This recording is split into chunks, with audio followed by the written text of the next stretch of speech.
Hello there, welcome to another episode of World of Tanks and Gainy Titan. Today I'm going to show you a video that's a little different from normal, and I'm going to show you elements from more than one battle as well. But first of all, we have most of the battle here, or all the battle actually, but from the KV2 that I had recently on Kazarine, and I just took the KV2 out because, well, I was trying to get a top gun really, or something, I can't remember, but I was using it anyway. I just wanted to play, well, I really wanted to play the KV2 just for a few battles, and I brought it out in Kazarine, and it's, I think certain stuff happens just really amusing. So I go down the Wadi because it's KV2, I don't really want to be out in the open. I don't want to be doing long range sniping with KV2. I'm just hoping that I'll have some friends as I head down. I have not been playing well actually the last week or two. I really need to sit back and reassess my game a little bit and actually you know, get my head back in the game, but I haven't been playing well. So, but I have a few highlights that are worth sharing, and this is one of them.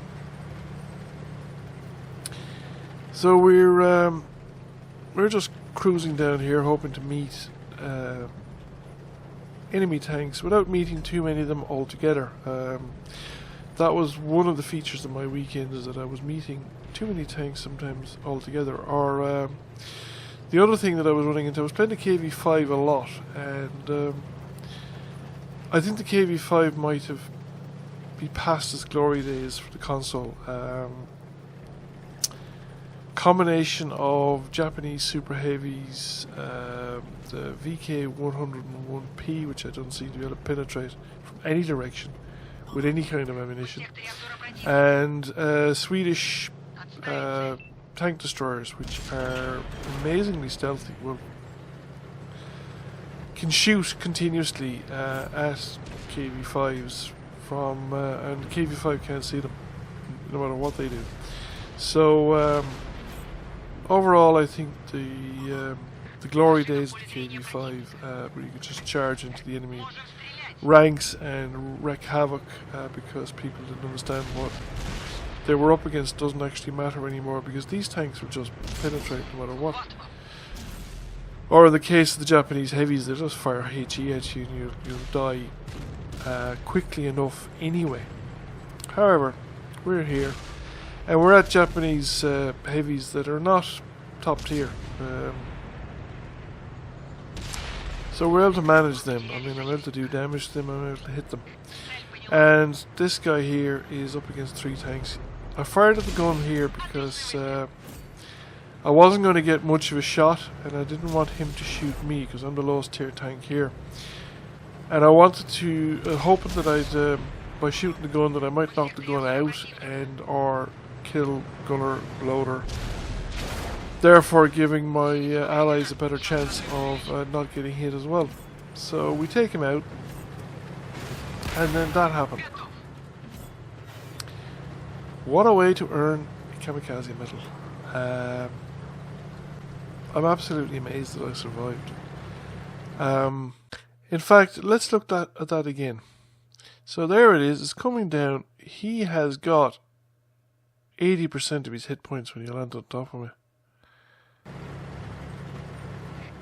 That is definitely Stalinium Armour at its finest. And it doesn't end there.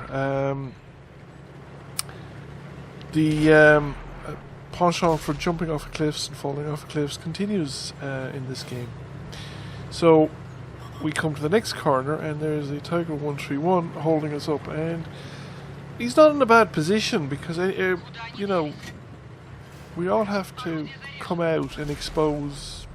He can shoot down into our engine decks, and okay, we're getting flanking shots on him, and then he decides to come off the turn, and we blast him and get rid of him. I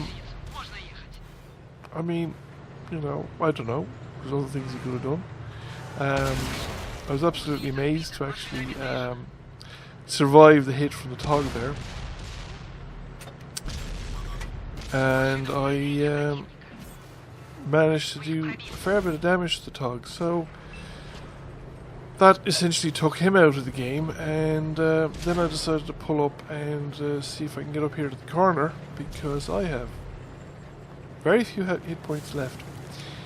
And the next thing, a medium tank appears on the ridge above me, and that's it.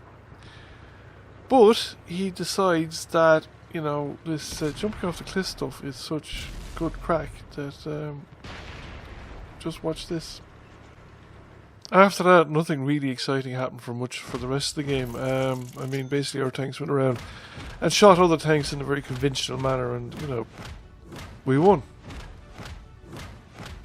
It was, however, a first-class mastery game for me, as well as the Kamikaze, although I think the Kamikaze was the real highlight. That was better than getting the Kamikaze and the Tog. Once again, the KV-2 proves its sheer awesomeness by forcing enemy tanks to just throw themselves onto it to die and generally commit suicide in its vicinity. However, there's a bonus clip. I also had this game on Windstorm in the KV-5. What to do when you're up against an IS-3 in a KV-5 and you forget about shooting the commander's hatches, because normally the commander's hatches in an IS-3 are so hard to hit that you never think you're doing it. And normally, I'm used to shooting at IS-3s with much bigger guns, so I normally try and put the round through the weak spot here on top of the it's not actually top of the gun mantle, but there is normally weak spot. But the 85mm gun on the KV-5 isn't actually good enough, or it can't overmatch it, and the slope was too extreme, so it's an auto bounce. Should have probably switched to HE actually and just got some damage done, or fired at the commander's hatches, but I didn't think of it at the time. But I was pushing him back, so I didn't mind so much as long as he didn't do me too much damage, because eventually, when I pushed him back far enough, he would be in the river. Actually, I had switched to HE at that point. He did me some damage there, and he didn't actually take much damage from the fall. We tracked him so that he couldn't get away, and bye-bye. It'll be all over in a moment. And that is how you kill IS-3s. Find a convenient river, throw them into it, and drive away. Any moment now. Yep. So I hope you found that amusing. Please consider giving the video a like if you did, and if you want to see more, please consider giving the channel a subscription. Thank you all for watching, and I'll catch you again soon.